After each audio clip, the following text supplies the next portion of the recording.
Hello बच्चों, आज हम क्लास 7 में हमारा जो विषय हिंदी है उसमें जो पार्ट 8 दिया हुआ है वो पढ़ने वाले हैं।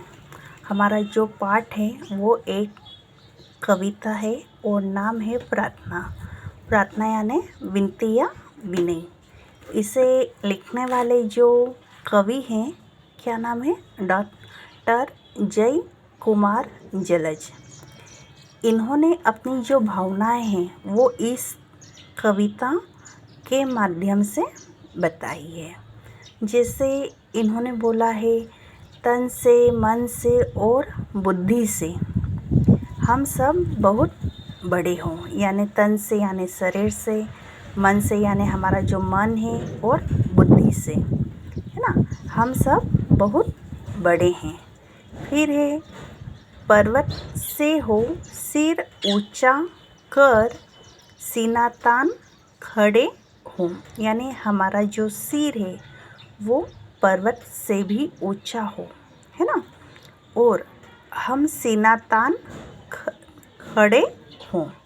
फिर है, कोई कठिन काम हो भारी, हम कर के दिखला दे।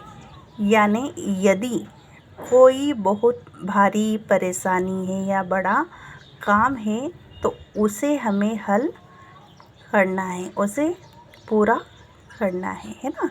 ये नहीं सोचना है कि ये काम हमसे नहीं होना है या बहुत बड़ी बात है या बहुत भारी काम है। तो ऐसे विचार हमें मन में नहीं लाना है और उस काम को पूरा करना है। फिर है, आंधी से हो मुसीबतों को बादल सा बिखरा दे।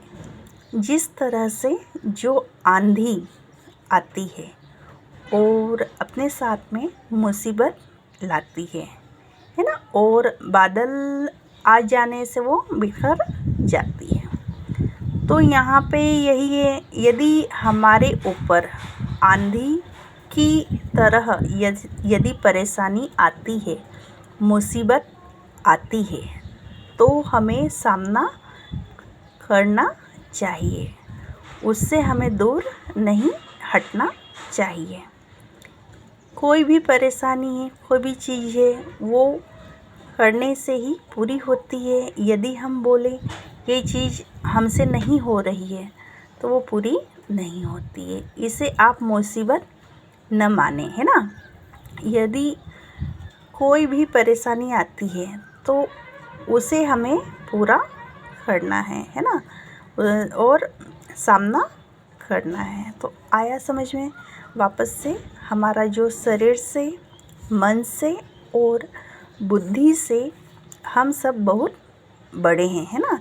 फिर हमारा जो सिर है वो पर्वत से भी ऊंचा है और हम सीना तान खड़े हैं। कोई भी भारी काम है तो हमें उसे पूरा करना चाहिए, उससे दूर नहीं हटना चाहिए।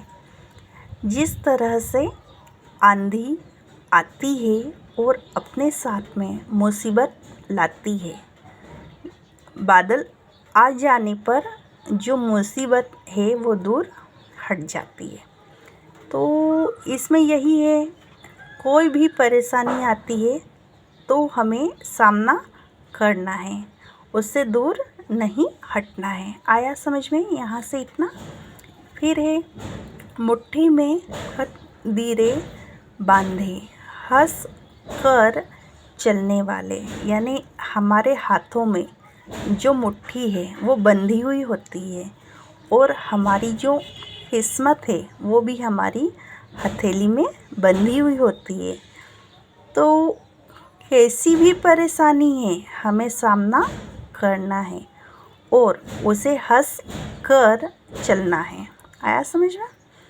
फिर अंधियारे में किसी दिए की लो से जलने वाले, है ना। यदि हमारे चारों ओर अंधेरा है और यदि दिया है और उसमें जो लो है वो जल रही है तो उससे ही हमारा जो अंधेरा है वो दूर होना है ना। तो यदि थोड़ी सी भी उम्मीद है तो उस उम्मीद से हमारी जो समस्या है वो पूरी हो सकती है। फिर है प्यासे को देखे तो हम सब सावन से घिर आए, है ना। जिस तरह जो भूमि है, प्यासे यानी प्यास, तो जिस तरह से जो भूमि है वो सावन आने पर अपनी जो प्यास है वो बुझा लेती है, वैसे ही हमें जो परेशान है, परेशानी में है ना, तो हमें सावन बनना है और जो परेशानी है उसे दूर हटाना है। आया समझ में। फिर है सागर में ही नहीं हथेली में गा घर में भर जाए, यानी हमें ये नहीं सोचना है कि हमें बहुत सारा मिलना है तो ही हमारी जो समस्या है वो दूर होना है। यदि हमारी हथेली में थोड़ा सा भी यदि है ना समाधान, तो उसे दूर हटाना है ना। हमारी जो मुट्ठी है उसमें हमारी किस्मत बंधी हुई है और कोई भी परेशानी है तो उसे हमें हंस कर चलना है ना। ऐसा नहीं, रोना नहीं है, सोचना नहीं है, विचार नहीं लाना है कि ये बहुत बड़ी परेशानी है तो हमसे नहीं होना है। हमें हंसना है और बढ़ना है। फिर हमारे चारों ओर अंधेरा है और यदि दिया है उसमें लो है, तो जो अंधेरा है वो उस दिए की लो से ही उजाला हो जाता है। तो वैसे ही हमें उम्मीद बनाए रखना है ना। फिर है जिस तरह से जो भूमि प्यासी है और सावन आने पर, बारिश होने पर वो जो प्यास है वो बुझ जाती है, तो वैसे ही जो परेशान है तो हमें अपना साथ उसे देना है। और हमें यह नहीं समझना है कि हमें बहुत सारा चाहिए। यदि हमारे पास थोड़ा सा भी है तो उसमें हमें संतोष कर लेना है। फिर है ह के हुए के लिए हवा की तरह सदैव बहे हम, यानी जो परेशान है, हारा हुआ है, तो हमें उसे एक हवा की तरह सहारा देना है और अपनी सहायता उसे देना है।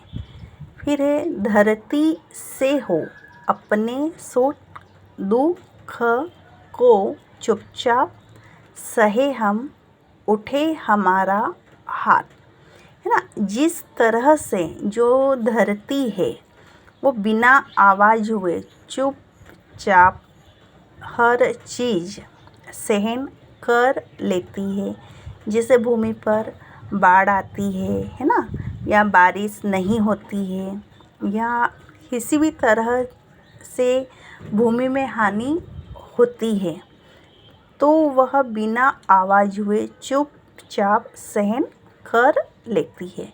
तो वैसे ही हमें भी बनना है। फिर उठे हमारा हाथ दीन दुखियों का दुख हरने को, है ना। तो यहाँ पे ये है, यदि कोई परेशान है, परेशानी में है, तो हमारा जो हाथ है ना, उसकी सहायता देने के लिए तैयार होना चाहिए। फिर है रहे न फुर्सत बैठे आँखों में आंसू भरने को, यानी हमें फुर्सत फालतू नहीं बैठना है, और जो बैठे हैं, है ना, परेशान हुए हैं, तो हमें अपनी सहायता उन्हें देना है। आया समझ में। फिर है माँ इन नन्हे हाथों को बस यह प्रसाद दो अपना, ये उस भी पहुँचे जिसको सब कहते हो सपना, यानी माँ यानी हमारी जो भूमि है ना, तो जो कवि है वो बोल रहा है कि माँ मेरे जो हाथ है वो छोटे हैं, नन्हे हैं, है ना, तो इनमें प्रसाद दो अपना, यानी आशीर्वाद दो अपना। फिर ये उन परेशान इंसानों के पास जाए जिससे मैं जो वो सपना बनाए हुए हैं, है ना, वो पूरा कर सकूं। ऐसी मुझे आशीर्वाद अपना दो, है ना। और जो भी परेशान है मैं उन्हें अपनी सहायता दूं। तो यहाँ पे जो कवि है वो यह कह रहा है जो परेशान इंसान है मैं उन्हें अपनी सहायता दूं। फिर यहाँ पे शब्दार्थ दिए हुए हैं।